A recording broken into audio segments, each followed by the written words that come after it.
ผู้ใดมาหานี่นะอู้แน่พุ่นเบิ่งแน่แองแม่งอยู่น่ะปาดหมักโมหมักใหญ่แท้หอยไปใส่อีกไปซื้อนมธรรมะของ สวัสดีค่ะ ไปไหนมาลมอะไรหอมอลิสมาหาป้าสีบอ น้ำปลาซีค่ะ โอ้ยนี่กับมือนี่วัน จ่องเสือ ฮะจองเสือทำเสื้ออะไรทำเสื้ออะไรสวัสดีค่ะสวัสดีค่ะอลิสแม่เขามีลิปสติกไหนเบอร์โคราในโคราไปบ่ได้นะ ปลาซีมีลิปสติกเอามาเป็นอย่าง โอ้ยรถเหยียบชี้หามือเลย โอ้โดนดีค่ะ น้ำแยกนี่ขามันได้หนึ่งหน่อย ฮักยุ โย่มันไปบ่ได้สิหักบ่แตกในสะโพกเลยเด้ มูตะกะบะ ฮ้ายห้องงอกๆอยู่อยากไปนี่มองนี่มันก็เป็นก้อนอยู่ มาจ่ายยุ ซัก4-5 มือเรียนหมอหลายแล้วบ่ไปก็จะได้หมออยู่ไสสวรรค์พอเธออันอีเงินไปสิได้ใช่โถเจ้าพระมีรถมีรางไปนะได้แต่นี่ก็ห้องงากๆอยู่เฮ้ยไงอู้จะมาได้บักโมใหญ่แท้เอากระโตกมาให้นายนกมาอะไรนี่นะ เอามาที่บาท ชื่ออะไรใช่ดิ มีซ้ำแง่ เฮ้ยเห็นกันนะสมัครกระดอกกระเดียนี่งานเขาหนักมาเราไปใส่ค่ะข้างในข้างในข้างขายคลิปลายเลย สบายดีเลยพอไหม เห็นดีไหม สบายดี ใช่เอาทางคนใส่สุดแต่เซ็กซี่ดิสาวคนใส่สุดเซ็กซี่ดิเขาได้ล่างเขาหนาเดี๋ยวนี้นะ สบายดี กินข้าวแล้วแล้วก็มานอนเผาหลงมาเผาน้ำมูเลยกะเฮ้ยมาอันนี้ครับ ประกันไปใสนี่ ประกันมาเอาของมันก็มาแหวน อ๋อ เฮ็ดลูก แล้วมาได้โทษทามอันนี่หายมาไว้ก็ได้ต้องกระเลี้ยงคนมาหรือเปล่า จากทางแรมอาปาดเจ๊จ้ะ จะมาเด็กใจหายแท้เอาบัวมาเลยเนาะพาไปไปพาขึ้นกันบ่ พาโน้ตพาเติงเราจิ๋ว สิ บ่ พา จ้ะ ยังลายแค่เนาะ อาลิสอาลิสและ เอาลูก ชื่อข่อยยุ ชื่อแล้วลูก มือก่อนเจ้าย่านข่อยได้ คนที่จะมาโคตรไม่ไหว แต่มันอยากพาทางไหน ใช่จ้ะตัวขนมไปเลย มันเป็นแนวนี่มันเป็นจาว อุ้ยเตะ อากาศความชุ่มแห้งเนาะ มันเป็นจาว ถ้าหัวใจเราเจนตัวนึง เอาไหม โอ้ยคนละ โคราช คนจีนทำบาป มันอยากไปมัน เอาเจ๊หลักให้เนี่ยเราดูหักท่านเป็นมือไปแม่เป็นเจ๊ มันเข้าเลยแบบคนสาวเข้ามาเจ็บขนาดนั้น โอ้ไปอย่างกระโปงเป็นปกติอยู่แล้วข้างเขาแบบ ใช่ หักมอลาแล้วว่าขึ้นมาเนี่ยบางบ่อนเช่าอยู่แล้วหรอ เดี๋ยวล่ะเออ มือนี้เราไปได้มาสีดยามือนี้ มาซี 4-5 มื้อทอดเด็ด คนบาป 8 มื้อ ไปนอนบนทางเลยนะ เล่นชนรถเขา ม้ากับสีส ขี่ งื ไว้รถน่ะก็ขี่ไว้เมา ม้าน่ะกับสีสงืห้อยถึงกันนะ สิ้นแล้ว ไปเด้อ กินอาลิสกิน อืม ครั้งแรกได้เลย ใส่สุดสิไปเล่นน้ำมันนะ ไปเลยน้ำเพื่อเจ้าเด้อ ไปรถจ้ะ ไปเลยน้ำเพื่ออะไรเด้อ เอาปลาลงจากถุงคือเจ้า เจ็ดโมง อ๋อ ปลาเดียวปลาที่ถึงที่มาหลังนั่นเนาะงานไปละหายห้องน้ำเปล่าก่อนปลามันตาย เอาลูกจะบริจาคหาเนี่ย เปิดกล้องขึ้นมาแล้วมันเอาเป็นอันห้องโลอดโคละอันนั้นแผ่นบ่เปิดกล้องมันก็บ่ห้อง แค่ที่เบาน้ำแห้ง แม่นบ่ จมห้องโว้ อาลิสอาลิส ให้กินเนี่ยก็บอกกินหญ้า พ่อต้องคิดไว้ที่ไหน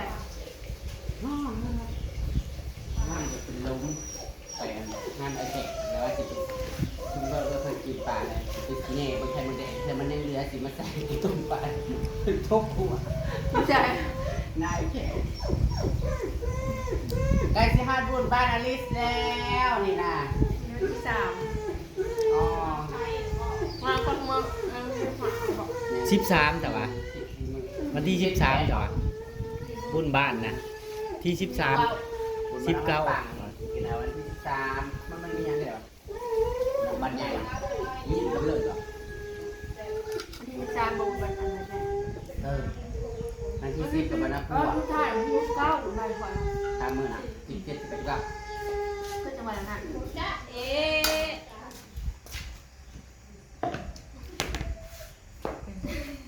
กันอยู่เงินป่าแล้วที่บริกินแล้ววนนะป่าให้แบ่งป่าไหมล่ะ ไปเป่าในโคราชเนี่ย เด็กโคราชนะลูก เป่าในโคราชเนี่ย โคราช แต่ร่มเนี่ยคือพายุ เจ๊ก ร่มเนี่ยเบิ้ลขึ้นคือว่าภาพไปเห็นก็เลยขอยัดภาพอายุของพี่นุ่นพี่ลา นี่ ท่าน บ่ บอกกันอยู่ แต่ แต่ ว่า ว่า เขาก็เอาขึ้นไปหมู่ผู้ใด ไม่เจ้าเลย นี่เอาอีก มัน กินเดียวตัวเอง บ้านเขาบริกินเอง เจ๊กกินนะเพราะว่าเรา บ่ กินเดียว มันเมี่ยนมันใหญ่บ่มันเหี่ยวแล้วก็เมี่ยนมันใหญ่แล้ว ถ้าเขาบริมีเครื่องมีแต่แบบเจ้ากระเดาเบิ่งคือกำลังไปยายนะ ทีนี้มันก็ใหญ่อยู่ จักอ่อยไปแล้วก็บริง่ายหรอก ต้องกระจัดกระเพรา เขาจะ ไฟ ไปพ่อไปเอ็กเราก็เอาไปหายเอาไปหายเจ้าทำไปนอนจะมานะ จับเอาไป ขันย่างเพิ่นห้องอย่าไปใกล้ขันย่างบ่ห้องแล้วก็บ่าย ที่เบิ้งมือ โค้งแห้งๆก็บอกบริเจ็บ ที่เบิ้งมือไทยนี่ แป้งนะมาคูเจ้าไปว่าใช้แป้งมันนะแป้งลายมดนะ ใช่ โอ้ยใหญ่เมื่อยนี่อลิสลาอลิสลาน้องอลิสลาไม่ใช่อามาลาเป็นอะไรไม่ใช่อามาลามันน่ะตื้อไม่ใช่อามาลาโอ้โหไปวิ่งมา ไป เมื่ เล อย มันสิไปวุ่นลูกไปเพิ่นอยู่ที่ว่าเอียงเป็ดเอียงเล็ก เปิดก็ไปมกมันต้องจ้างนะเด้อ แล้วเนาะละมือ มึกอยู่นะฮะ ใช้ประได้ได้เจ้าเห็นเพื่อนคนมีโผล่นั่นน่าจะต้องอยู่คุ้มนั่น10 โมงเลยแต่ว่า จักเด็กคุ้มเดี๋ยวเบิ่งมันเข้ารุ่นบ่ เรา อยู่ จะได้กินบ่ เอายันคนให้กินกันอยู่เท่านั้นเปิดท้องของมึงบอกมันโอ้ยเขาขอคือไปเดินทะเล ทอดกุ้งนั้นทอดคนได้มีคลองเนี่ยมาแต่ว่าคนเสร็จทันทีเลยมือ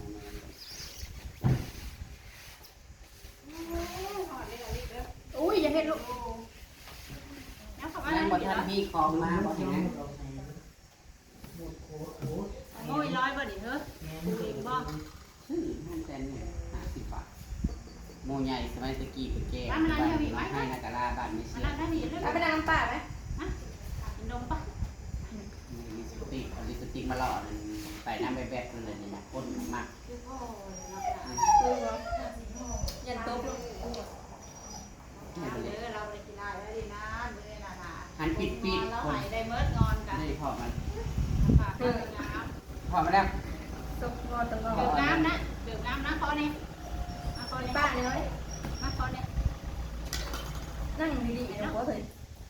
มันชิจืดหมูนะลูก ก็ไม่น้ำไม่ยังหาเกิดน้อยลิบไม่มีอะไรให้กิน ข้าวกระตุกน้ำใหม่ว่าขี้เกียจ หากินแกงหน่อไม้ เส้นมันนะคะ เขาชื่อ ชื่อหน่อไม้ ดูเลย อลิส50 บาทอลิสมาเล่นด้วยอลิสมาเล่นด้วยดีใจจังเลย มาเยี่ยมโคราช โคลาเลยโคลาไปก็ได้ บอกให้มองเจ้าไปนะมันเป็นอะไรกินอีกมานะ เป็นอะไรกับเคยุ ง่ายอยู่ ไปจะบอกเยี่ยมนะ แต่เราเป็นดีไหน อืม พาสิบอย่าง อยู่ในไทย เนาะบ้านเฮาแถวปักซองน่ะก็น่าสิมีเนาะคนเขาก็มักเลี้ยงสัตว์ นี้วะ อันนี้ สองนี่เป็นเยอะนะ อ อยู่ละหาน้ำพุ่น ราคาหนักเท่ากันแล้วนะ เอาไปแล้วนะ แม่นบอก คุณเป็นใครขยันนะขมัดเลยบอก แม่นเอ้ย ไม่ได้ถามยายตูนเนาะ เขาไปนั่นเบิ่งเจอหัวมันหักมันแตกบ่ คุณเป็นเลย รถเหยียบ ก็กระดูกมันหักมันแตกเลย มันจำเลยนะข้าวโพดรถมองเงามาล มั ง นออกไปแลนบนทาง แล่นข่าวพื้นท้องรถเขาเลย ถอยกลางคืนนี่พอเลยจอดรถใหญ่เขาเลยแลนไว้อย่างนี้ ยายที่เพิ่นขึ้นมาแต่เฮือนยายต่อย มันมีทุกคนสบายเลยว่า โอ้ยขึ้นสวรรค์กับเขาก็สิอยากให้เอาไปนำอยู่บ่มา อันนั้นมีลงตัวว่ามันห่อแล้วรำคาญกับมาเอาเดี๋ยวนี้ไปโดนมุ่งมันเสียใจ หากระเช้าแหละ อันนี้ห้องยังห้องอยากไปอันเจ็บเนี่ยสิไข้กว่าเก่าอยู่ คาฝั่งใด เด้น่ะข้างนี้และจุกหลบอยู่เด้เด้น่ะในสะโพกมันได้เห็นบ่น่ะ เอาไว้มันเบิดอายุเลยนะนี่อ้อยกูซื้อเอามาให้ลูกก็ได้ แม่บอก นี่อลิสมาเล่นด้วยไม่มีอะไรให้กินเลยอลิสถือแตงโมมาน้ำพร้อม อาจจะให้ลูกบ้างแม่ ก็นัดแตะนอนในบันไดลังหันหน้ากินข้าวแล้วล่ะผัดเราปรุงนี่ผัดรับฮอนขายแล้วหมูหน่อยนะฮะ เลี้ยงเอง มันจะเป็นราคาอยู่ มันจะเป็นราคาอยู่มันกำลังแลนกันอยู่ ซื้ออาหารมาพัดมีกูอยากได้โอ้ ว้าวผูกอีหยังบัดนี้เพิ่นคือบีบ ใจตัวเอง เบิ้งหมดที่มากินหัวได้แบบนี้นะ ได้เบิ้ลนะสิ จังหวะ เนื่องว่าเพิ่นอันมีของขักอันนั้นมาเสร็จแล้ว โอ้ โอ้โห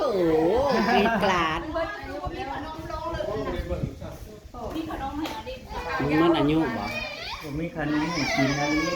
ไปซื้อไหม ขี่รถจักรกันที่ไปเอาออกไหมเออ วันนี้อลิมาเล่นด้วยกันในสนิทกันแล้วไปดังเลยเย็นว่านางหอมจะได้หอมเย็นนี่แหละแต่ละมือจะไม่ได้ไปทางใด ได้ยืนรอมันรวม ใครในนี่นะ